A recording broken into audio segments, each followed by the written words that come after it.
Hello students, welcome back to this new video on present, past and future tense. We are going to practice passive voice.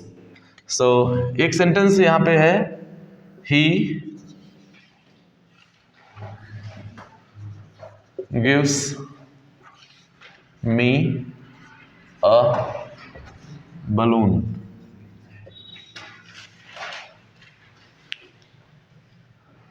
So he gives me a balloon.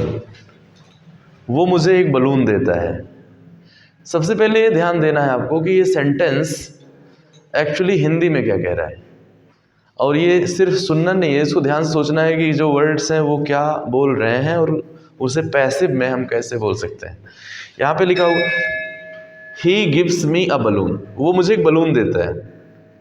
आप इसी sentence को दो तरह से बोल सकते हैं. वो मुझे दिया जाता है एक बलून उसके द्वारा. कुल मिला के ये सोचना है कि जो उसके द्वारा शब्द है उसको तो लास्ट में ही बोलना है. बाकी आप कितनी भी तरीके से उसको बोल सकते हैं कि एक बलून दिया जाता है मेरे को उसके द्वारा, या मुझे दिया जाता है एक बलून उसके द्वारा. उसके द्वारा ये जो दो शब्द हैं उसके द्वारा ये लास्ट में ही आने वाले हैं. बाकी आपको ऐसा लिख सकते हो, a balloon is given to me by him. I am given a balloon by him.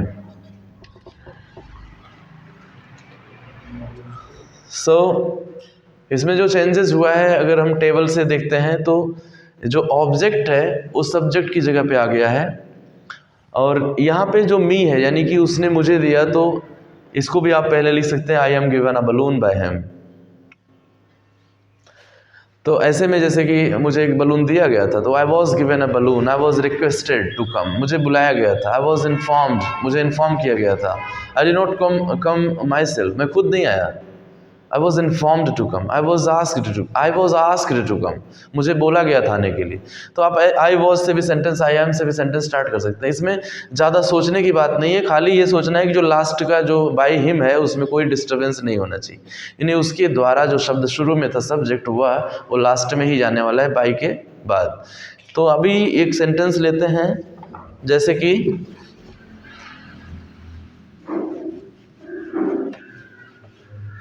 कोई भी एक सेंटेंस है, जैसे कि preposition in, on, under, over, at, with, by, for, ऐसे कोई भी प्रीपोजिशन है मान लो, तो इनसे एक एक सेंटेंस बनाते हैं पहले, और बिना ये सोचे कि इसका पैसिव बनेगा कि नहीं, पहले डायरेक्ट एक एक सेंटेंस बनाते हैं. He is sitting in his car. I was talking on phone.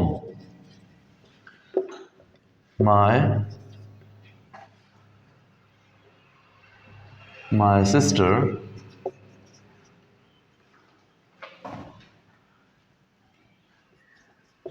Nivi is playing under a tree. You are jumping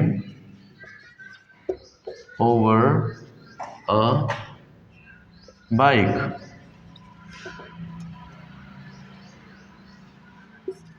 He was looking at me.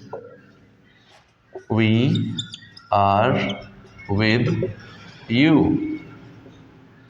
By she or he is coming by bus.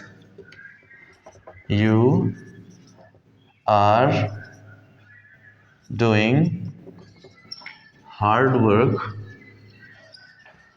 for income, for extra income और for income.